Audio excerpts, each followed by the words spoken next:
Okay, you've heard half of it already, so we're going to make this really easy. I did this very quickly. Traveling as a vegan.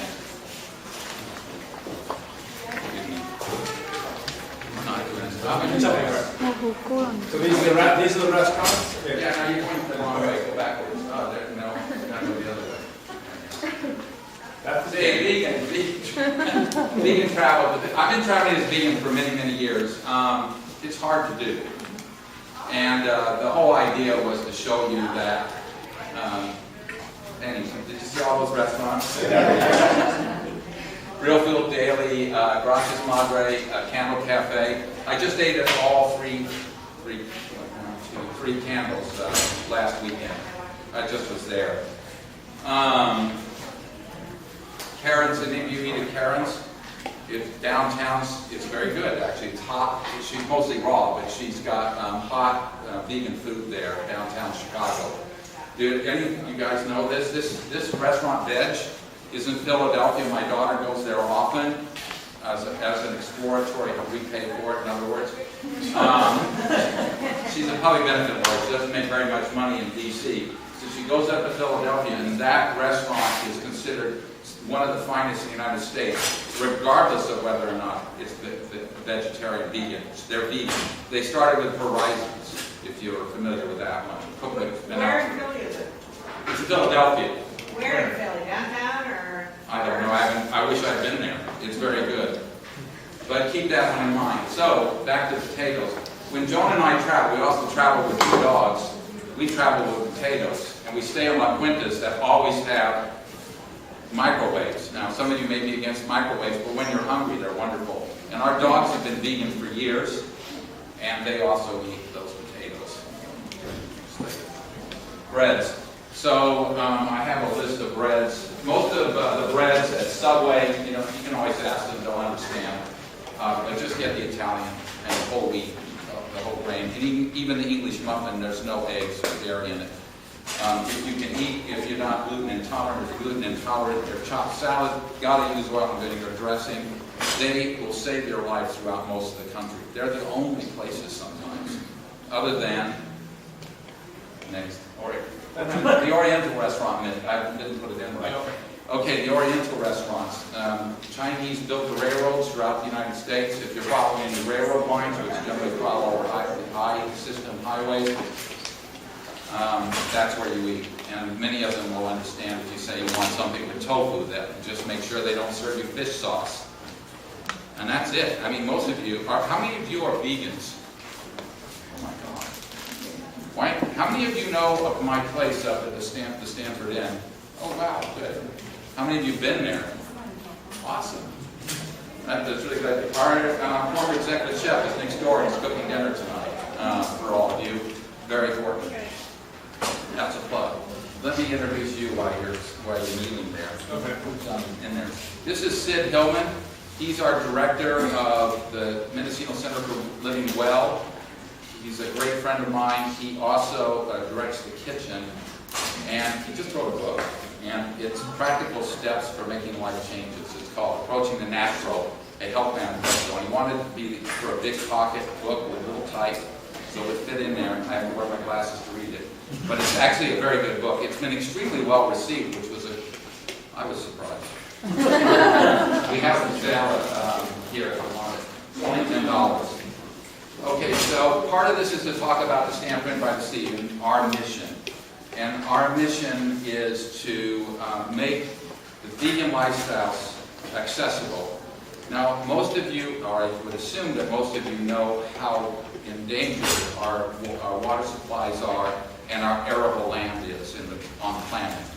And that, do any of you know that if we went to a vegan diet worldwide, how much forest lands we could recover? I know the percentage. Anybody here have an idea? 85%.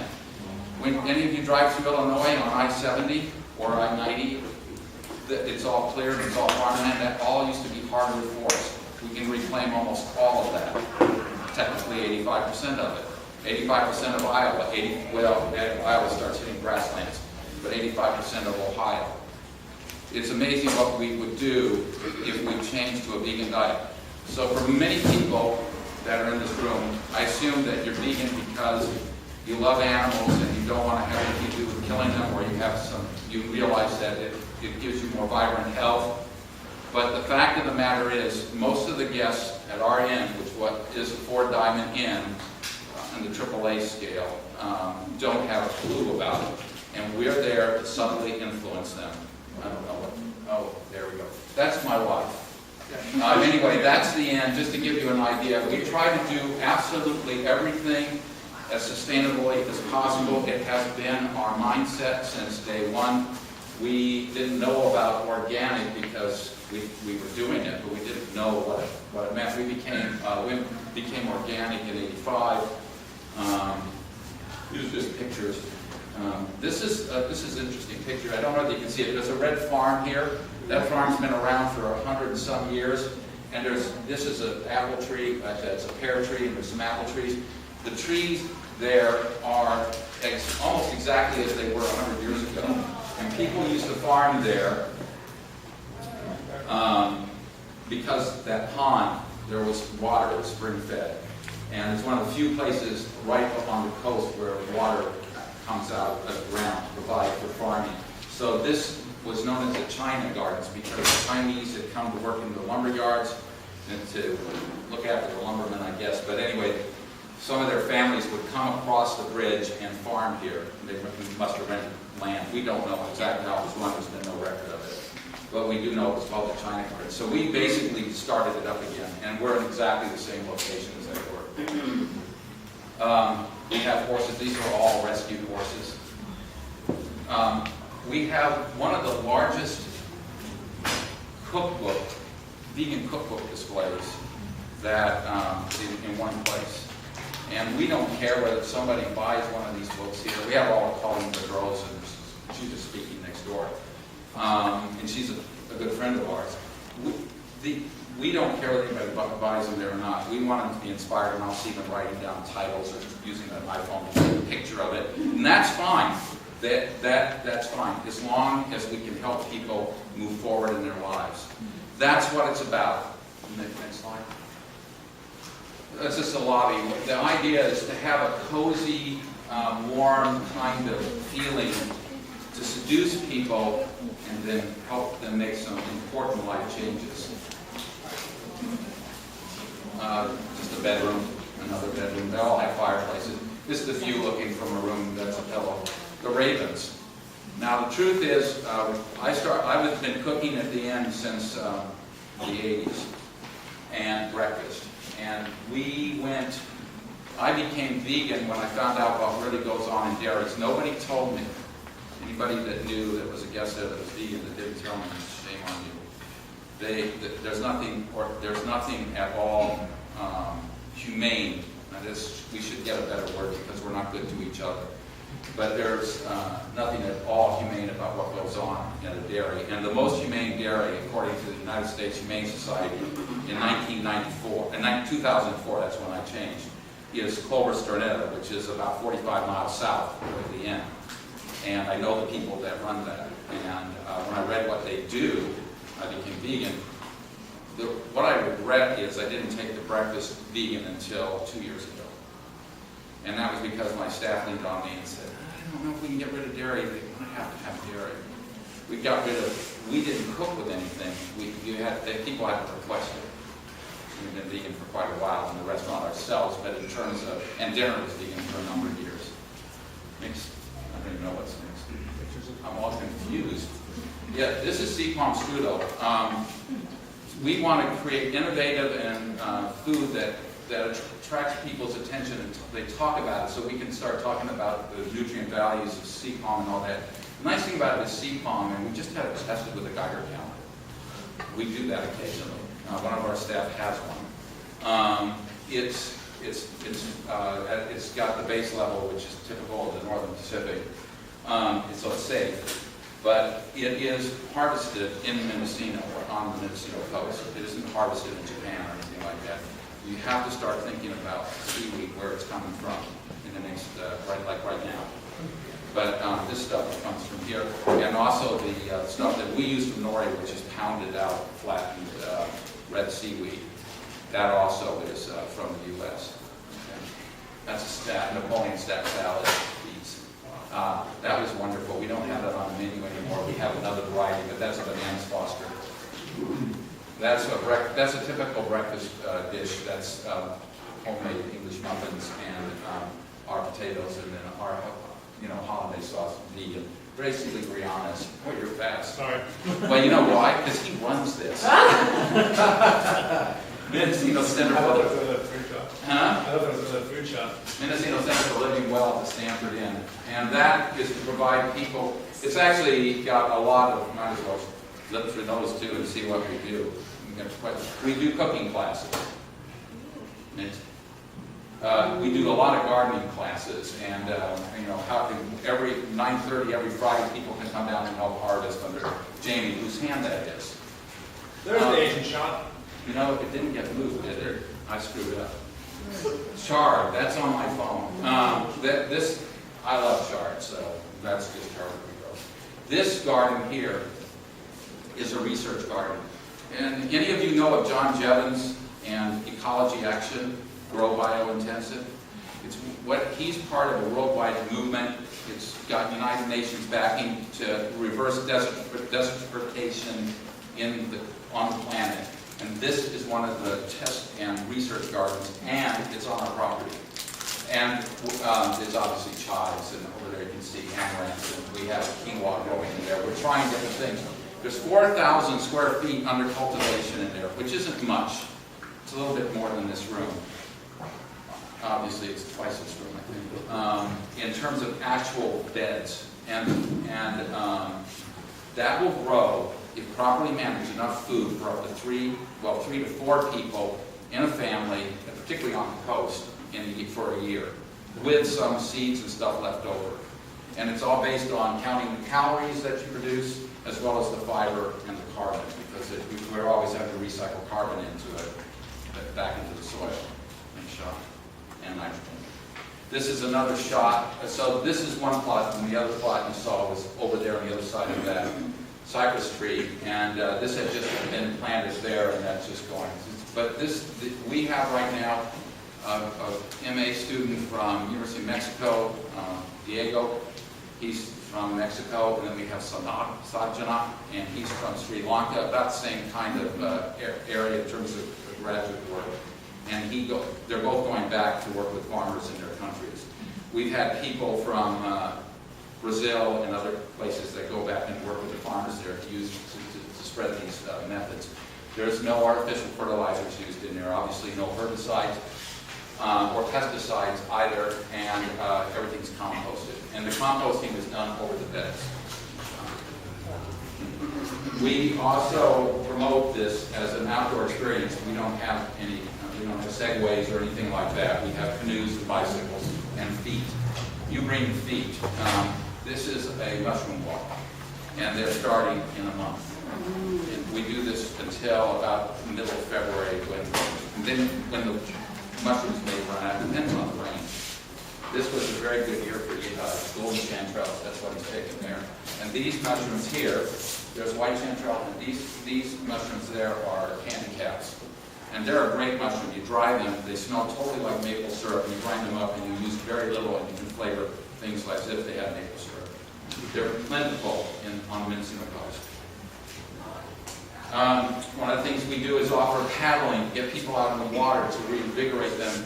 Man lives close to water because water makes you feel good. We have a real connection with it. And we also build boats. Boats are made in Mendocino County, and those boats are designed to hold dogs. And they're having a good time. The dogs aren't so sure, but the people are having a good time. This is Catherine McMillan. She runs our yoga program. And so Sid one day decided he's going to take a picture of her, and did. And doing yoga. We have a yoga studio. That's my wife. The reason that she's there is because we have a program called Play Shop, and she runs the program. and it's to get people out of their shells and not worry about how good their art is. Unfortunately, because so many people are very worried about how people are going to perceive their art, that's actually artist's work. But I've seen the work that the people do, and they really get out of their heads, out intellectually, and it's a very powerful process. Just to connect when you go out canoeing or something like that. Not very many people do it, but it's one of the most awesome things. I have talked to some of the, I sometimes do counseling. I have talked to some of these people afterwards, so I can see a transformation. That's not my job there. I'm just the owner, and I go and I see what it does to them, and it's an amazing transformation. Their art play shops are offered a variety of resorts, not vegan, of course, whether I'm one, but in the United States, if you go to a health resort like that, take it. It's an awesome program. Artful nutrition thing that Joan and I did. Yep. You want to talk about that? Well, Joan is she's an art therapist, board certified registered, and I'm the staff nutritionist at the That's not what she's doing. She's not doing therapy. Well, no, but that's just saying her title. So we do a creative play shop, and I'm the staff nutritionist, and so we do it's called Artful Nutrition, and so people come and through the medium of creativity, they explore their relationships with food, and then I come in also with, in part of my job as a staff nutritionist is also to be a health coach and to work through those kinds of issues too with people, and it's become a really nice meeting for people to kind of get a little bit into what they're doing. Most of our, I'll let him speak to this, but most of the clientele, most of our guests are not vegan or vegetarian. It's a really interesting model that Stanford said they're doing for a really long time. So I'll let you expand on that, just because it's what they come anyway. Well, we're running, luckily, out of time because I'm running out of material. That's Sunset at the Lodge, and one of the things that we're known for is edible flowers. That's not what those are for, but we went into the mindfulness. We're all going to do 15 minutes of totally boring meditation.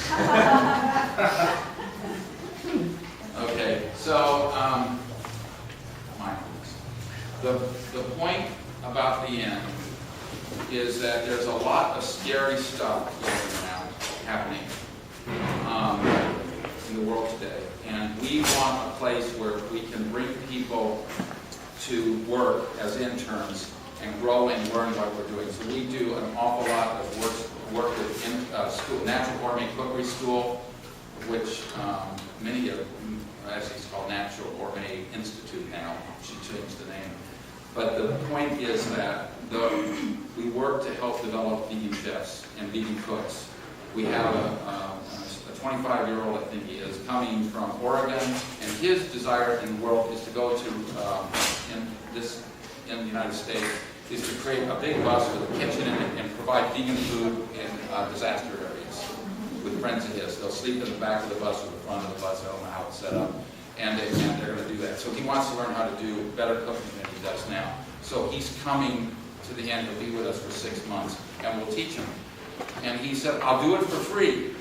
Just give me $150 a month, and I'm going to pay. First of all, it's better for insurance, and second of all, we need people like him, and we're going to encourage that, and we do. It's the gardening program, which I described briefly, is extremely important because by 2050, the arable land is gone. The population growth continues the same as it has. And it has fallen off in the developed countries, so all this stuff that the guy down at Stanford, his name, Ehrlich. Thank you. Paul Ehrlich came up with, my daughter worked for him. He was wrong because he simply didn't account for social change. He didn't account that as soon as he put it out there, like any economist should always account for the fact that if they say something, it's going just the virtue of saying something about the economy or about population will change the dynamics of the population or the economy, whatever you're talking about. Anyway, so everything we do is based on some kind of research, as much as we can possibly do. The kind of beams that we will use in the buildings, we built the buildings ourselves before there was LEED certification, but we built, turns out, using the same approaches that they used. Now we're putting in automatic passive electricity turn-off devices in the rooms and stuff like that, because I can't get an after-effect LEED certification high enough without doing it.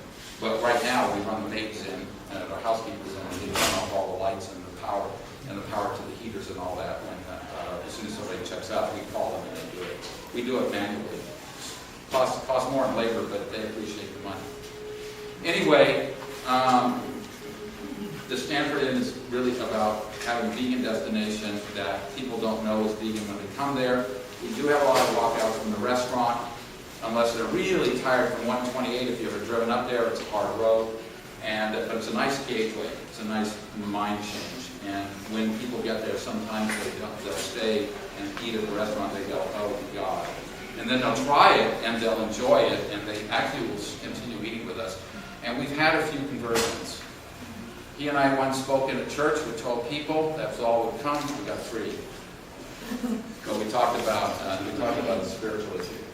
Anyway, I'm going to open this up for questions because I look at all of you as ambassadors, those of you who are vegan, as ambassadors for veganism. And I really encourage you, like Colleen Gaudreau will encourage you, don't hit people over the head with it. When you go into a restaurant in the Midwest, say, do you have anything that doesn't have dairy? I can't eat dairy. You can make it that kind of an issue. Or eggs in it. And just don't order anything with meat. I went into Applebee's on such a trip back in 2000, I don't know what it was, I think it was 2000, 2001. I was traveling with my son. I ordered a salad, and it was their house salad came with shrimp. So I said, oh, I'm sorry, I don't eat shrimp. So they took it back, and they came back with a new salad that had cheese on it. It is hard there. Any case, any questions? Yes? Well, Alan Goldhammer is speaking tomorrow here from Santa Rosa. Told a story about how he goes to cattlemen's and orders 4 baked potatoes, and all the neighbors come out and look and watch him eat all 4 baked potatoes. He even says you can always find something you can eat. And I appreciate that, and I did not know about you, so I'm really glad to hear that. Well, thank you. Yeah, do you have... I've done that at cattlemen's too, because I have friends that eat meat, and they insist on going. Oh, okay. Yeah. I'm from Grand Rapids, originally. What about vertical farming? There's a lot of books out now on going vertical. It's because we're running out of arable land. Do you know anything about that? Well, I do know about it, and I've seen the devices that they do the vertical farming with, and sure there's watering. They use hydroponic methods and so on. I am not an expert on that kind of farming. The kind of farming, if we go back to those pictures, we're using companion planting. We don't have to use any chemicals at all. Because of companion planting, we can deal with the snails and slugs and whitefly and all of that. It works extremely well. So, yes. Have you looked into the situation of like getting vegan food in institutions like hospitals and nursing homes? It's extremely hard. And he's a nutritionist. We find that amazing. He just asked what's the difficulty in getting it in nursing homes and hospitals, and it's very, very difficult. Go to an Adventist hospital. They will understand what you're talking about. And St. Helena is an Adventist hospital, and so is Willits. And there's Dr. Bowman up there if you need any orthopedic surgeries. Apparently one of the best in the country. The point is that it's very hard because most doctors think they know about nutrition. None of them take a nutrition class or very few. Can you speak to that because you deal with it constantly in practice? Yeah, I get a lot of referrals from dietitians to me because a lot of the hospital curriculum dietarily is set by the USDA, which is also the curriculum set in dietitian school also. And so it's very regimented, it's very, I would say, antiquated. I mean, they're still talking about beans and rice. If you're vegetarian, you got to combine beans and rice. That's 40-year-old information that's been debunked. So what we do is try to establish an example. We're not really going outreach in terms of trying to change hospitals. We're trying to provide our own venue for people. Like I said, most of our clients are not vegan or vegetarian, so it's a conversation starter. And we get tons of people coming to Ravens because they heard about us. And sometimes the woman's totally cool with the menu, and the guy's like, where's the, like he can't even get that there's no meat on the menu. And so sometimes I kind of walk around the restaurant and introduce myself because we get questions about protein a lot and things like that. And so it's a conversation starter. But usually they have a great time. I mean, most of the time they do. A lot of times they come in, they think they're not going to get enough protein, they're not going to get enough to eat. That's a big one. So then afterwards they go, I'm full, but I don't feel very weighed down. And I go, then we won. Whatever. But anyway, so it's fun. So we really do try to keep it fun and joyful. And so instead of worrying about how hospitals, what they're not doing, we try to just keep pushing the envelope of what we do and see how that works out. One of the things that we do, which is very subtle, we have a newsletter that we give which we give all our guests. It actually answers all the questions about protein.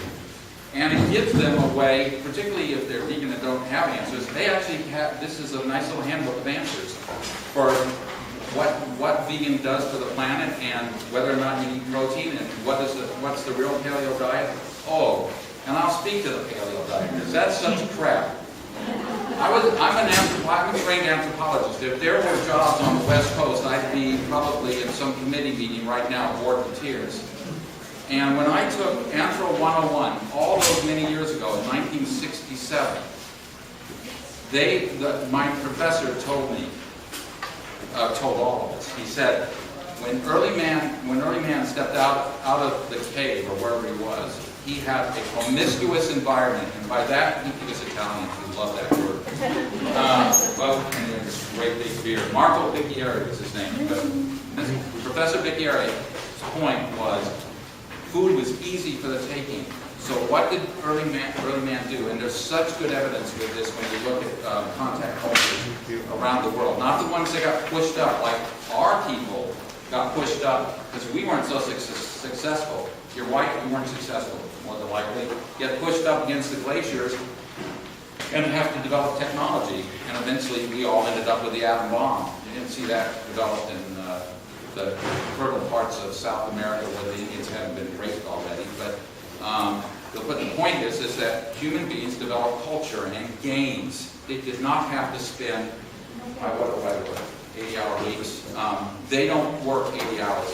Most of you who are working still are probably working way more than 40 hours, regardless of the work you're doing. Yes? Yeah, I just think that if you're traveling around the world or traveling around the United States, as I have been in the last year or last 20 years, I think if you just walk in a supermarket and buy fresh fruit and vegetables rather than going to Subway, it's probably a better approach to food, and it's possible to do that just about anywhere. That's exactly what we do. We rarely go to Subway. I mean, personally ourselves. Yeah. I'll tell you what we do. We have a strategy. We're going to Winnipeg, which has vegan restaurants. They had the first vegan hamburger joint in the United States, in North America. So what we do is we drive to Reno, go to the Whole Foods there, load up. We carry with us those icy packs. And we drive all the way to Elko and have dinner in the room, which we've done, which we bought, and sometimes we warm stuff up. Then we drive to Bozeman, Montana. Bozeman, Montana has a great co-op. Get all the same stuff again loaded up, drive to Bismarck, have a great dinner in Bismarck. You know, this would be the third night then, and then get to Winnipeg. You're totally right. You go to the Whole Foods or the better markets, you go on Happy Cow, they'll tell you which ones are the best markets. I'm happy to advertise Happy Cow. We've been working with them for many years. And cell phones are worth that alone, just to do that. Yes? Do you have like a retreat kind of thing for a group, for a whole group to come and learn cooking and participate in various other ways? We do. And they're on the website. We have a whole yoga retreat coming up in October. When's the one we're doing? The yoga retreat's 18th to the 20th, but if you go to stanford.com, you can see the packages that we offer for couples to groups or whatever, the version, gardening, cooking, nutrition, the whole thing. Right. We try to make it easier. It's hard.